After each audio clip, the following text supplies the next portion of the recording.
Today, I would like to say a few words about jhana. We've been mentioning it, and it's come up in some of the interview discussions. So I want to just touch on a few things about it, and then I want to back up and revisit the whole idea of what's the place of and the role of samadhi in any of the styles of meditation that we may be doing. And regardless of whether we even consciously or not, don't emphasize the samadhi. So just a few things. Jhana is a big topic, and it's a controversial topic. And one of the reasons it's controversial is in the old Pali texts, there is a standard definition of what jhana is. And there's 4 jhanas, and they're each defined. They each have a sentence describing its a certain description. And one of the problems is we're trying to use words. Many of you I've spoken with so far on this retreat know that it can be difficult to describe one's experience, right? What are the right words to really convey it? And so in the definition of jhana, it turns out there's a huge range of experiences, very, very different, that can match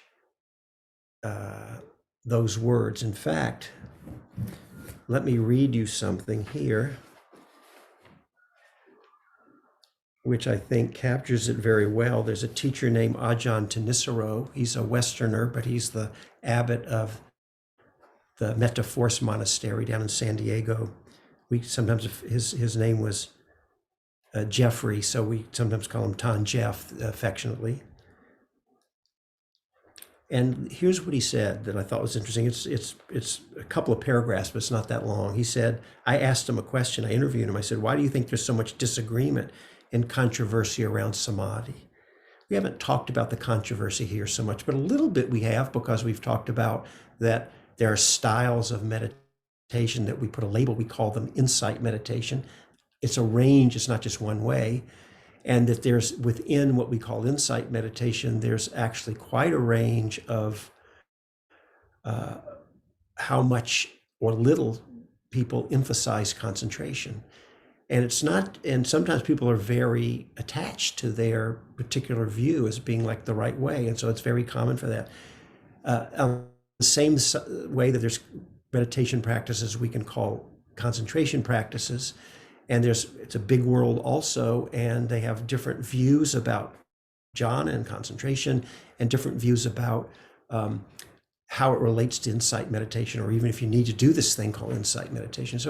But this isn't bad news. What it means is that really it's not like there's this one right way out there, if only we can find it. It means, it goes back to the quote I read from Jack Kornfield, I think it was on the first talk, that there's a mosaic of skillful means. It's not just one way.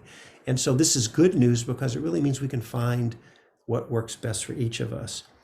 So here's what Ajahn Thanissaro says.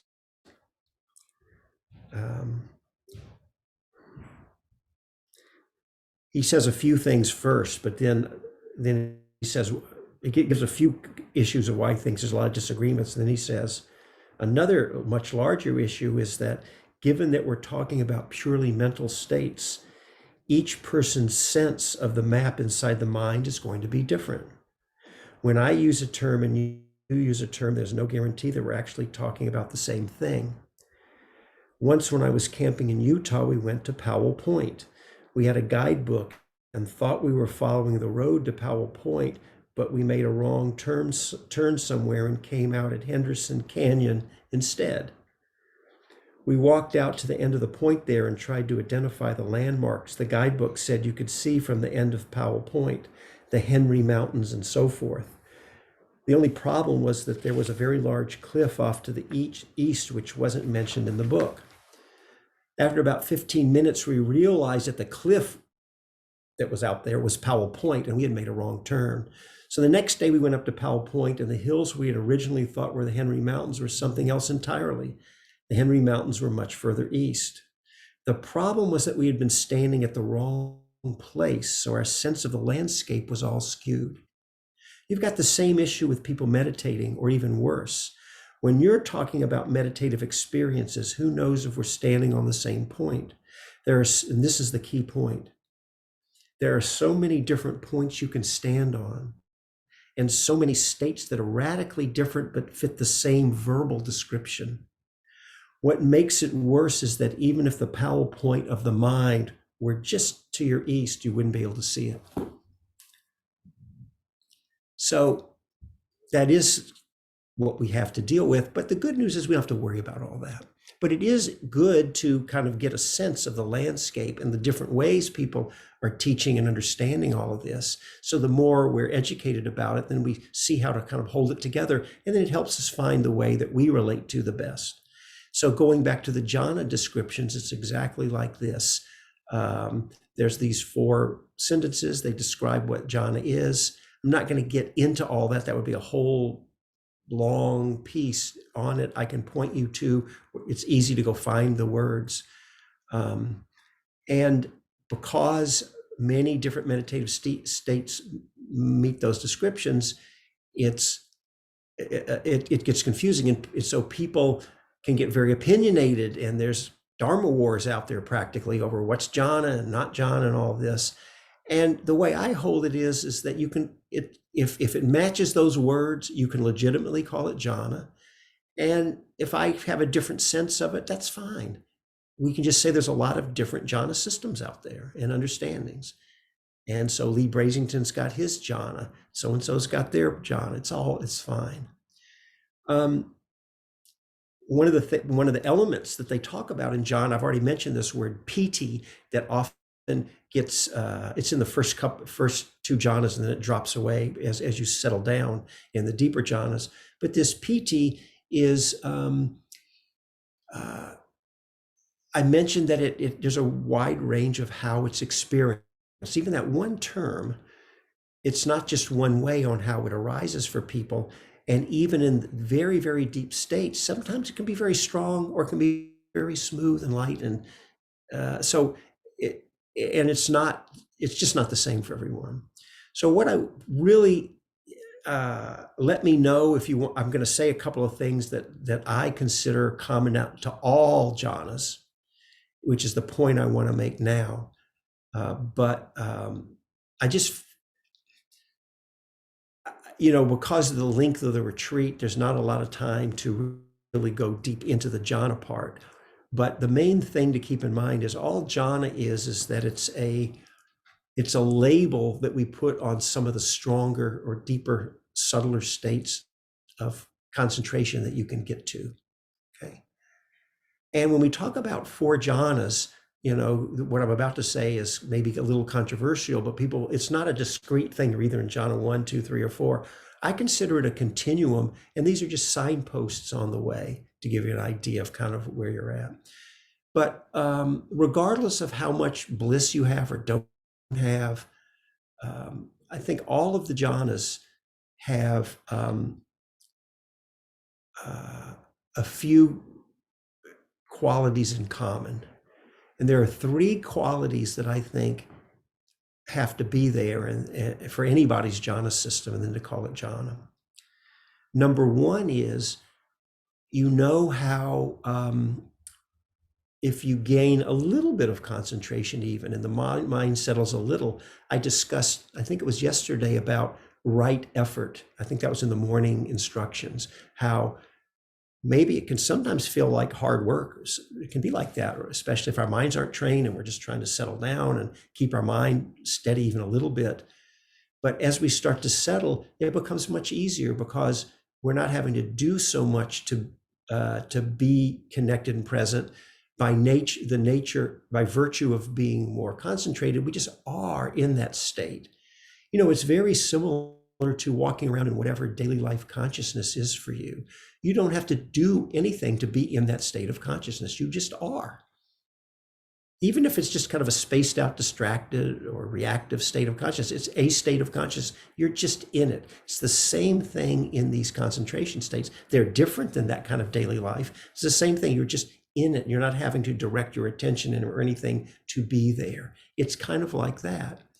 So you know that it was like that image of the snowball. If some of you heard it, if you want to roll a snowball downhill, you have to kind of work and build the snowball and push it. And it's a lot of work. But if it starts to pick up a little, as it rolls, a little momentum, and as it's rolling, it gets heavier, it picks up more snow. And at some point, the idea is it starts rolling on its own by its own momentum, and it takes off and goes. You don't have to do anything. And at some point, there's no sense of doing at all, that it's just is, and it's not, you don't have to do anything, even though it gets a lighter and lighter and lighter touch. At some point, and you'll know it when it happens, the sense of doing is just gone. And you wouldn't want to, because the mind's so still. And so it's like that. That's one of the characteristics of all jhanas, is that you just are in a state, and any sense of you having to direct your attention or do anything, and so is gone. That's one.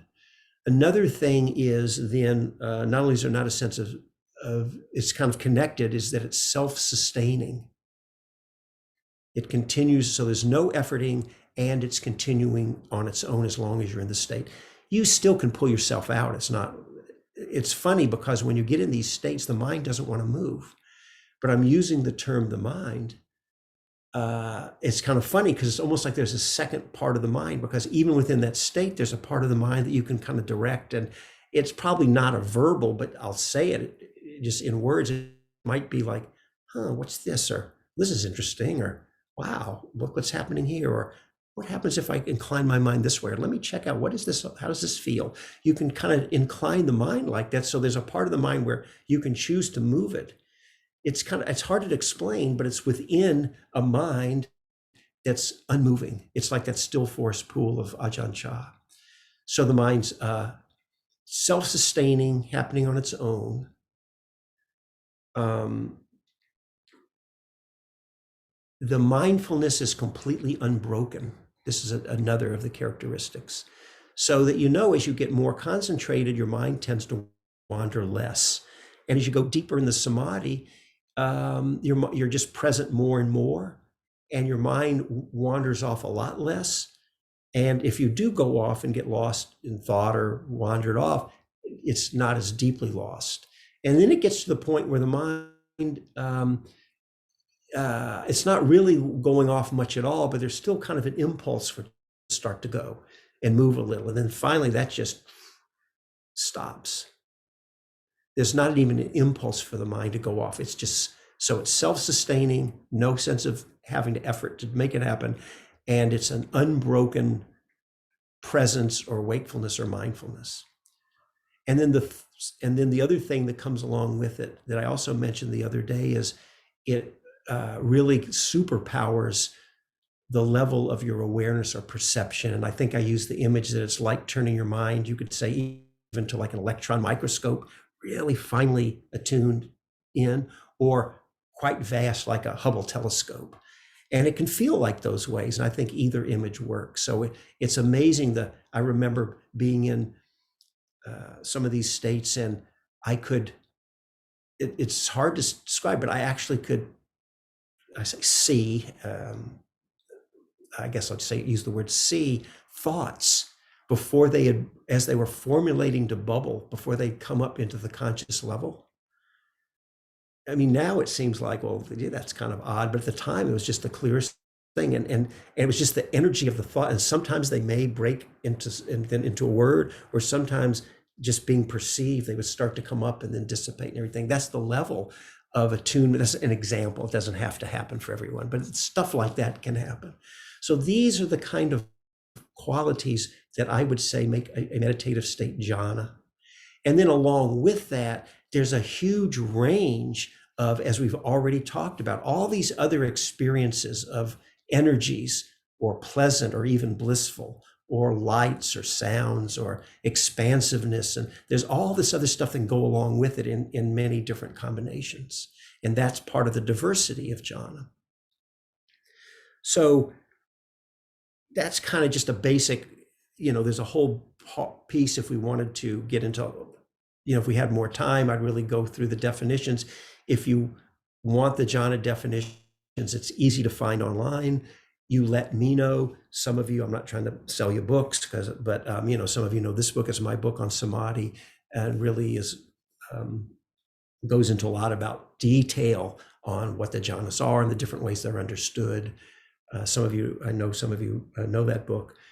And actually, what I like about that book is, I did my own piece, but then interviewing all these different teachers, you get at the end, then you get all their different perspectives. And so I thought came out really well with all the interviews and hearing what different people have to say. And some of them just didn't agree with each other at all, but it was okay. It was all part of get to see, oh, here's where you're at, here's where you're at. The only other thing I just wanted to bring this in because I've been mentioning jhana. And one, I should say, people often think of me and think, oh, Richard, he's a concentration or a samadhi or a jhana teacher. That's his thing. And that's actually not accurate. It is because, I do think samadhi has been a very, very big part of my path. You could say it's a samadhi path, I suppose. But, and I've got all these books out on it. So everybody thinks, oh, he's the samadhi guy. But actually, that's not accurate. And they say, oh, you're a Vipassana teacher. Well, that's not accurate too, because it has a certain connotation. You're a mindfulness teacher. What I wish I could come up with one more succinct phrase, but I just haven't. Maybe one of you might think of something. Don't stir your mind up. But if you do, send it to me. I really think of myself as the way I like to teach, but also as a practitioner, as a concentration, insight, mindfulness, states of the heart, all integrated as one path of practice teacher, something, or practitioner. And you can see that's the theme here, that I do think samadhi is a huge big deal. But it's kind of funny because right at the same time, I don't think it's of any importance at all. How can both of those be true at the same time? It's because we do see everybody I know, without exception. And one of the things that's happened, I think it may be because I've got these samadhi books, I tend to have attracted people who've come and want to talk to me because they go on these Vipassana retreats, which is fine. And some of the teachers just they're not doing anything wrong, but just their emphasis is different and they're not that interested, not all of them, but some of them aren't that interested in talking on the concentration side. So they think, oh, well, here's a guy, Richard, he'll talk to me. So, I have a lot of people come to me in that way and want to talk. And I'm not disparaging anyone or saying any other teachers don't know how to talk about concentration. I think they do. They just may or may not be that interested, and it just depends. But my people have come to me, and every single person without exception who has experienced the power of samadhi appreciates what it does in their Dharma practice. Regardless of whether they're insight practitioner, samadhi practitioner, they really understand the power. When our minds get to be this powerful, then in service of, we turn the powerful mind in service of liberation through non-clinging. That's really what I'm going to come back to in a little bit. So I feel like I need to mention jhana here because we're talking about it. The way that it's both a big deal and not a big deal is that, well, it's important. Buddha made a big deal about it. Why? Because it's what works. It works. And when the Four Noble Truths and the Eightfold Path, right samadhi, if you're practicing in that tradition, right samadhi is the four jhanas, which is a little funny. I don't quite get people who want to de-emphasize jhana, since that is the definition of right samadhi, but we'll leave that for another discussion. Why is samadhi, and I'm not saying this just to kind of be nice for all the people who don't feel like they have enough samadhi and, oh, I don't have it, so I don't have right samadhi. It's not a big deal because regardless of what the texts say, I'm telling you, and I think any senior practitioners or teachers would say, in practice, if you learn to be as skillful as you can with what's actually happening for you, this is what I've been repeating, there's no better practice than that. And you don't have to have you just have to have what you have. And this is the idea of not feeling like we got to get something that takes us out of ourselves. And we can still be on a path aiming towards strengthening supportive qualities that are going to help us. So we're going to stay on the path. Let's head in the direction, right? But let's also, it's kind of like Ram Dass's book, Be Here Now, which I think was a great title, and he was capturing the essence there. So sort of both sides of it come together. Okay. One other last thing on John, and then I want to switch directions a little bit.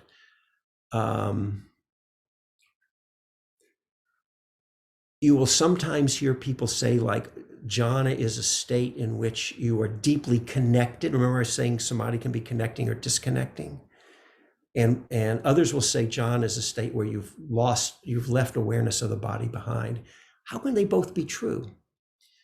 I could talk to you offline. It's an interesting, I talk about it in my book, there's interesting historical reasons why you could, both views can be, you can find texts to support either view. So you can say, it's here in the canon. I can see, I got the text, I can quote texts, but the other guy's quote, or man or woman is quoting his or her text too, right? So, but also,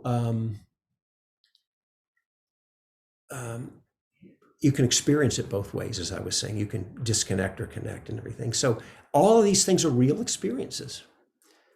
So that's, I think, what I want to say for now. And again, I am happy to either on this retreat or afterwards or whatever, chat with you if you want, or point you to resources on your own if you want to. So if you didn't feel like you're getting enough, but that's what I have to say on that for now. But I want to bring the samadhi back in a different way now for the rest of our time.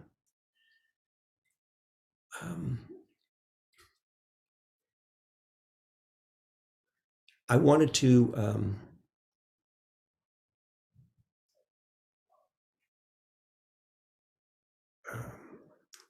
I remember being at a retreat center, and my job was working in the kitchen to help. And it was interesting. I don't remember the details. It was a while back, but they were making this stew or soup. And so first you took these all this kind of dried beans and lentils. And you had to soak them for, I don't know, 24 hours. And something like that. And then once they were soaked, I don't remember all the steps, or all these different steps. So that was something you're doing, you're soaking beans. Then then you put them in a pot and you're cooking them. Well, that's not anything like soaking them. Cooking them is not soaking them. You're doing something completely different. It's a different thing is happening. And then I'm over here chopping up tomatoes. Chopping a tomato is not soaking a bean, right? And then somebody's sauteing onion or garlic or whatever it is, and then they're putting it in the pot. And then you cook it, and then after that, you even stop cooking it. You just let it sit there for a few hours you get the idea though, right? None of those steps were the same at all. It's not one thing. A lot of different aspects came together in the evolution of what came starting from nothing. And I don't know if it's that great of an analogy, but it seemed like it was kind of a good analogy, right? Because our Dharma practice, a life of Dharma practice is like this. And it's a long-term, you could say evolution or maturation, or I like to think of us as a ripening process that happens. And I was saying, my memory sometimes isn't so good. I don't think it was on this retreat. Maybe it was in another group in the last few weeks, but I'll just give you this other analogy, but I think it's pretty good. It was, if any of you heard, I was talking about when I bought some pears at the store. I'll say it again in case you haven't heard. And I bought these pears like 2 weeks ago or something, and they were too hard, right? I knew it, so they needed to ripen. And I get it all mixed up. Are you supposed to leave them out of the bag or put them in a bag, or is that just avocados? And I can't remember, but it's something like that. So I don't remember what it was. I brought them home, and they were sitting there, these hard pears. And then they went through a process, and some days later, it was a different pear. You could say, well, it's the same pear, right? And in a way, we do say it's that pear. But actually, Is it the same pear? The other one was hard as a rock. And if we've all bitten into a pear that's not ripe. It doesn't taste good. It's hard. It's not sweet. And there's just nothing appealing about it at all. I mean, it's the kind like, was it Boscs that you can eat hard? That's different, but I'm not talking about that. Now I've got this pear. It's not even the same thing. It's not even the exact same shape. It's kind of shifted a little bit. I was sort of I was looking at these pears and I had all this Dharma stuff coming up about my life. I'm like this pear, right? I think back, and now the new pear, it's sweet and it's soft. It's just a different thing. Who I was when I was young, I mean, you would say, well, okay, that's me. It's the same process. It's a continuation of the same process, but that really is what the me is. It's just a process, right? So in that sense, it's me. But that young kid that's not me. I can barely relate to that young kid. I can empathize with them because I actually remember some of the suffering I went through and trying to just get a sense of who I was and my place in the world and disentangle all my emotional wounds and all that kind of stuff. But there's not much here now that you could say is him, the same person, really. It's a way of speaking, I know, but I'm just trying to make a point that we're in this ripening process. So many elements, this is my point, went into going from what I was to what I am now, for better or worse. It so much went into it, right? This is how our Dharma practice is. So we can sometimes have a feeling that, okay, I'm going to meditate, and I'm going to meditate, and I'm going to get into some kind of these deep, amazing meditative states. And I'm going to have these enlightenment experiences. And by the way, I use the word enlightenment experiences with a small e. It's not like, I don't know what the big E enlightenment is, but it can feel like enlightenment. I mean, it's okay to talk like that. You can feel like you're merging in one with all things, and it's like kind of non-Buddhist language, but it's like seeing God kind of experiences and merging in boundless, infinite compassion or just boundless consciousness. And it's just amazing stuff that can happen, right? And more, it's all kinds of stuff. A lot of healings can happen. We don't talk about it. I think I may have mentioned that, but mostly that doesn't get talked about, but there's so much, right? And we think that it's getting those experiences is going to, aha, got it. And now those things can and do happen in different ways. Some people, a lot of people never, but it doesn't matter. Having that experience isn't the thing that all of a sudden did it. It's just, if it happens for you, it was part of your process. And I think they have tremendous positive effects when they happen that can maybe really make shifts in us, right? Or we can think that, oh, I'm going to have some deep insights, and I'm going to get really concentrated, but then I turn my attention, say, for example, into impermanence and really notice change. I've actually had some of those classic insights happening. I remember a time on a long retreat, and it's hard to explain, but basically, right now, if you were to, wherever you are, you're lying down, you're sitting, you're standing, you're somewhere. And if you put your attention on anything, just on your own body, for example, if I asked you to notice whatever you're paying attention to, you'd say, well, yeah, I can notice it. Maybe I'm noticing something about my body. And I'd say, well, can you notice that it's changing? Probably, I'm guessing most of us might say something like,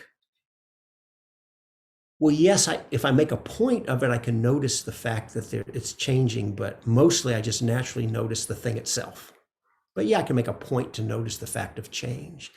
That can flip completely around, where if you ask me, I'd say, well, if I make a point, I can notice the thing itself, but mostly just what's there is just the fact of change. It's hard to describe, but when you're in it, it's just real. And it's profoundly getting just the truth of change, not as an idea. I mean, it's really kind of an altered state or something like that. So we think, oh, we're going to have those. Those are the insights. So I've had some of that stuff, right? Maybe they helped me, or I don't know. I'm not saying they didn't, because that was part of the mix of everything. But the point I'm trying to make, it's not one particular kind of practice. It's all of these things come together in our own particular mix. So over the course of a lifetime as Dharma practitioners, you'll have the times when you're having trouble and you're struggling and you're just sitting here trying to be with yourself, with a mind that won't concentrate. Maybe all your doubt and worry and self-judgment is coming up, and you're just sitting there in suffering, and your body hurts, and you're just trying to get through the sit, and you do the best you can. You don't have to have times like that, but we all get our own version of those difficulties.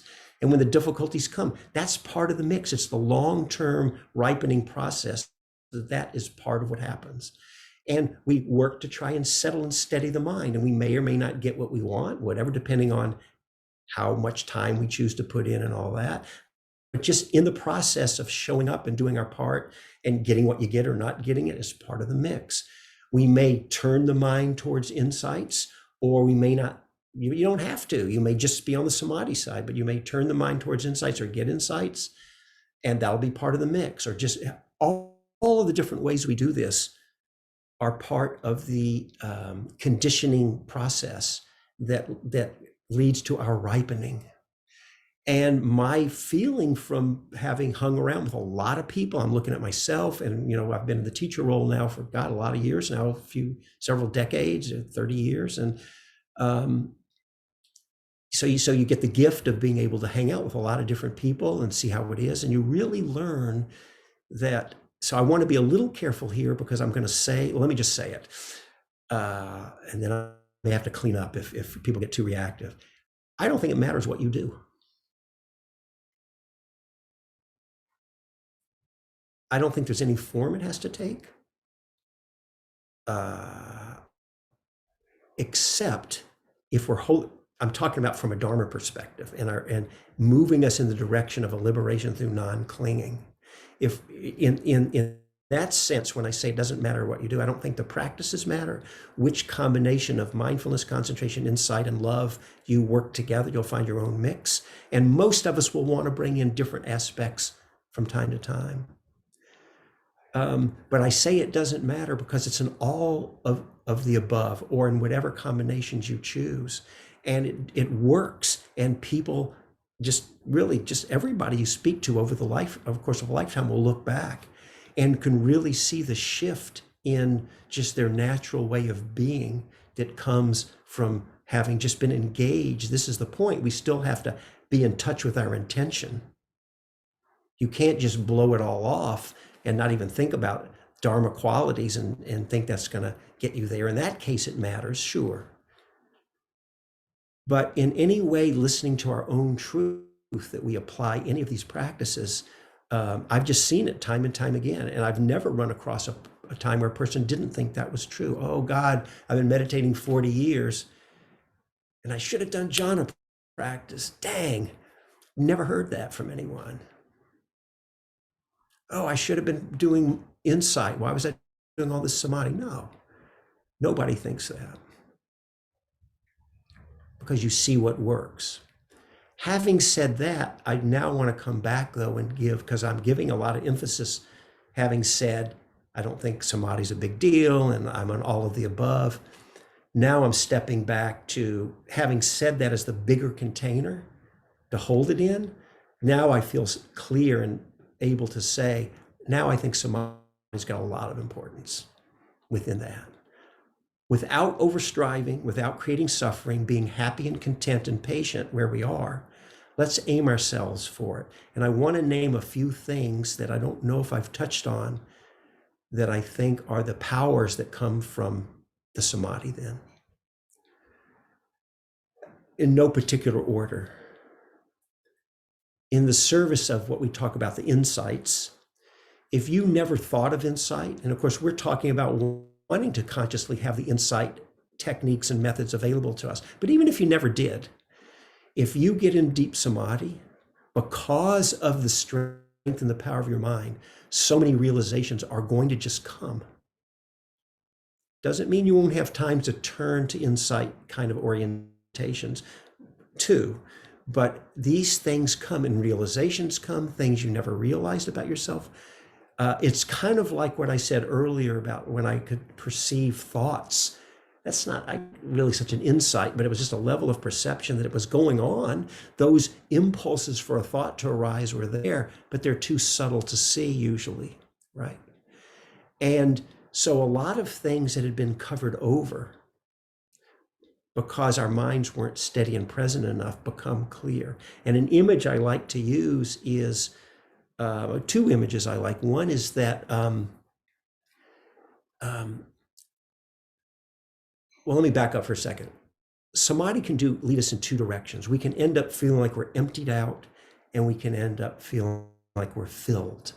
Seem kind of opposites, but they're two different feelings. The empty, but here's the image I'll use. So I'm a ham radio operator. I've got a ham radio license. I got a little station in my house. I don't really do it anymore, but my son's got a license too. It's kind of a father-son thing. We built our own equipment ourselves, and it was fun just to kind of do together. And so we got a little station. We don't really talk on the radio much anymore, but once in a while we'll crank it up and see if we can talk to someone across the country, or get someone in Japan occasionally, and it's kind of fun. So here's what happens. The atmospheric noise can be pretty strong. It's called the band. The radio frequencies are organized in what they call bands. And the particular band you're working, say, oh, the band's noisy. So it's filled with a lot of stuff.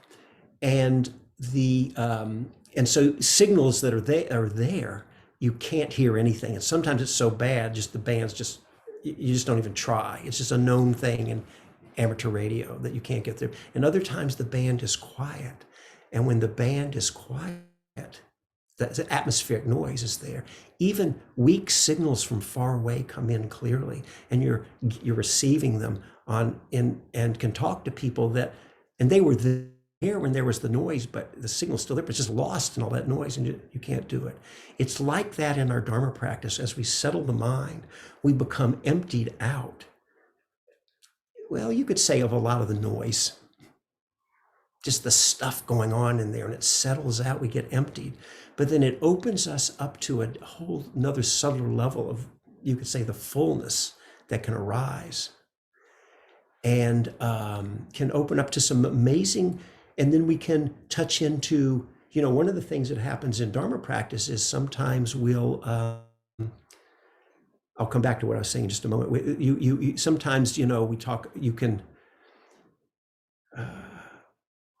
become aware of places in you, difficulties that maybe you hadn't been aware of before. And my wife once came home from, I think she was doing a 3-month retreat or 2-month.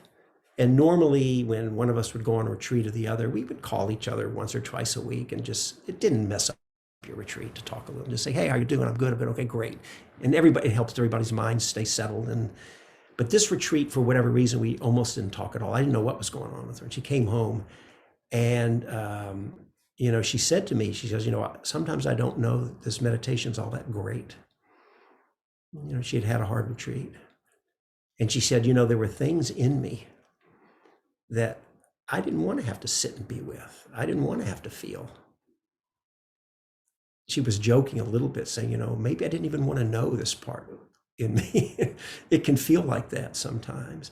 Now, of course, we would rather see these things than not, because they are still operative on us and maybe subconscious levels. But I get her point. It can be hard to sit with the difficulties.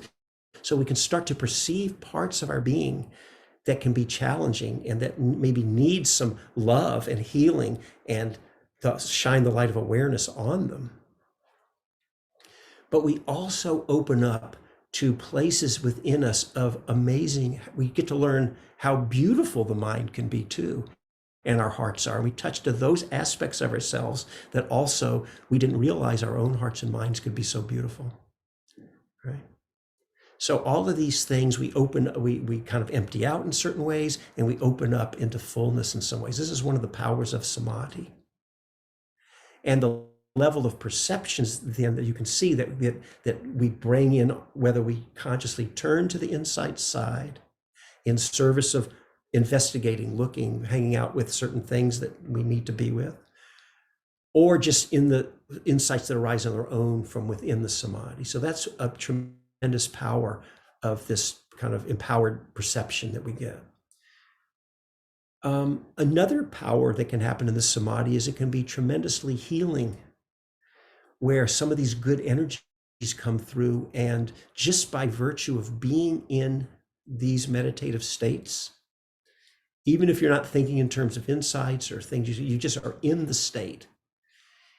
And some of you maybe are feeling this yourself, but it really can have a tremendous, maybe you don't notice it as a healing, but it can be nourishing, nurturing, and kind of, I don't know if this is right, but it feels like kind of aligning our nervous system in ways that may be needed to let go and release, and different things can happen. And so that's a big topic of the ways those can manifest. So I won't go into some of the ways, but that's a power that just by touching into the samadhi alone, if we didn't do anything else, even if we weren't thinking of liberation through non-clinging, just by touching in this place has a purification quality to it. And in fact, there's a whole topic called purification of mind.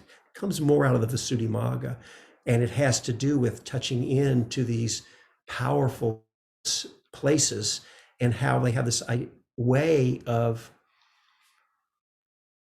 well, there's a term I use sometimes, I call it a disentangling. And it was when I was speaking, I think it was yesterday, I was talking about when we can use the terms disenchantment and dispassion. And I was, for those of you who heard the talk, I was talking about that. And that sometimes those can have the connotation in English of kind of, we just kind of disconnect in some way, especially if you're dispassionate, maybe you're not feeling, and it can have a disconnecting feeling to it. I mean, it's okay. Sometimes it can be like that. It can feel that way. And I'm not saying that's good or bad, but maybe there's a time when we maybe need to step back and disconnect a little. And I'm not judging that in any way, but because we're mostly up to profound connection, right? And so what can happen is, the word I like better rather than disconnecting is a disentangling. And you can feel the feeling for yourself about, well, what does that mean to be disentangled with things? What is it like to be connected, aware, experiencing whatever? But what does it mean to have a liberated mind, to be in it, not pulled away in any way, but to be disentangled? What is it to be entangled? You're caught up in things, right? So when we become disentangled, there's kind of a freedom in the presence there. And that freedom is one of the things that, as many of you know from your own practice, starts to become more alive as it carries through just in our daily life, right? So this is one of the powers that can happen, and this is kind of a healing, healing, funny word, because it connotes maybe that there was something wrong with you that needed to be healed, but I don't mean it in a negative way, but things that were places in us that didn't serve us well, or that were difficult or challenging, that we all have, those can start to let go, and I say disentangle, but it's kind of self-liberate just by shining the light of awareness on them. Sometimes that's enough, right? And so anyway, so this is just another power that comes from touching into these. It can empty us out. It can fill us up kind of in a deeper way with something more profound, really, it can feel like. All the while, this feeling of non-clinging, so we're not identifying with this higher self necessarily. It's just all part of the process, right? And someone today in one of the interviews asked me the question, it was a good question about sort of, it was either meditation in daily life or mindfulness in daily life. And this makes me think of that because, there's a lot of different approaches to bringing in we would say mindfulness or awareness in daily life. And there are practices people do, right? To consciously, moment by moment, when you can remember, you're being mindful of this and be mindful of that. And that's a respected path of practice. And I have a lot of respect. For me, this is for myself. I'm not judging if anybody else's. That just feels like a lot of work. Don't ever get to just relax here. As every moment, it's like I'm working hard, and I don't know. It's just not my style. and maybe it's your style. Uh, for me, it's been different. That wakefulness in daily life has been more not a practice I do in daily life. It's been more a benefit or a result or a fruit of the more formal meditation. I'm not claiming I never space out or never get reactive. You can ask my wife. I'm not saying I never, I'm not making any claims like that, but it's way better. And what happens is, as many of you know, that without you having to do anything, your state of being has shifted. And that wakeful presence, wakefulness, awareness is very alive and carries through, kind of like it is as you're sitting, maybe for some of you, not everyone, on this retreat, when you're in your clearest space. Those things carry through and can be very powerful in your daily life. And it doesn't mean you never make a point to direct your attention in some certain way in daily life, but for some people find, many people find it comes out of the formal practices. That's another benefit of the samadhi, is that aliveness tends to come through more. People who don't get a lot of samadhi and maybe are focused purely on the insight and mindfulness side may have similar experiences. I haven't explored that topic, but that specific topic, but I know out of the samadhi it can be very powerful. And again, it's what I talked about a few days ago. For those who heard it, there's this idea of our set point shifts. And this is one example or way in which the set point shifts, right? There are more things I could say about the place of samadhi. But as I said earlier, the landscape of consciousness is vast. The range of possibilities for how our experience unfolds, what we realize, what we experience, and how is vast. And the combinations also, there's probably endless ways we bring together many styles of concentration, many styles of insight, of mindfulness, of love, in different ways to find each of our own. But I hope we at least can see you probably wouldn't have come on a retreat like this that had in its title something around samadhi and concentration, peace, that if you didn't either know from your own experience or were drawn to find out for yourself what might be possible. And so the final piece, I planned to do this particular, I didn't plan on this theme tonight. I had another theme, which maybe I'll talk about tomorrow.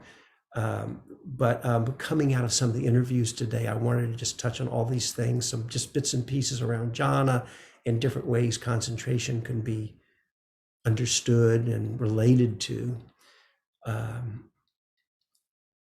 So to end, I just want to say again, some people on this retreat are, it's just been a few days, and some people have gone very, very deep in their practice. For other people, it's the mind is still learning how to, it's taking time that's the natural progression to learn to settle more, and that's fine too. It's not, my mind was kind of like that. It took my mind time, but it does if we take the long-term view in our practice. The mind learns in its own way. It actually, I think, wants to settle because it feels better than jumping all over the place and be filled with our worries and all the things that pull us. I think really there's something deep that wants to rest, wants to be peaceful. And then the final thing I want to say is this idea of equanimity, which I may talk on in more depth. But equanimity, I'll just say this about it. There's two kinds of equanimity. There's one equanimity where everything's cooled out in the mind, settled out. There's not a lot of difficulties even arising, and so we can be equanimous and at peace. There's another kind of equanimity, which I think is, so that's powerful equanimity. Another one is which all kinds of stuff can be going on, including all the storm clouds of the mind and everything, but underneath it, we rest at, there's a balance or an equanimity that can hold it all, even though we see it rolling through. You feel it, but there's another place right along with it that where we're more resting, that can hold it all and can be with it with less suffering, or maybe no suffering sometimes, right? So it can feel like that sometimes. And when you look at the traditional, in Theravada Buddhism, the traditional Buddhist lists, it many of them end, they go through a progression and culminate in equanimity. And that includes the fourth jhana, really the defining feature of the fourth jhana is a profound equanimity. The Brahma Viharas, the fourth Brahma Vihara is equanimity. The 7 factors of enlightenment, which I've just named, and you should really go look that particular list up. I'm not planning to talk about it on this retreat. Come talk to me one-on-one if you want, but it's an important list of progression of qualities to develop, ends in equanimity. So you could say it's one way to formulate the whole path of Dharma is deepening a sense of equanimity, resting in the stream of non-clinging with a wakeful presence, an open heart, a quiet mind, or a non-reactive mind, I should say. That's a deep equanimity. So maybe that's one way to think about where all this leads. And the samadhi itself is a powerful aid. Well, you can see it's in the fourth jhana. It's the defining feature. So thank you for your kind attention. I hope I wasn't too scattered all over the place and that it was useful.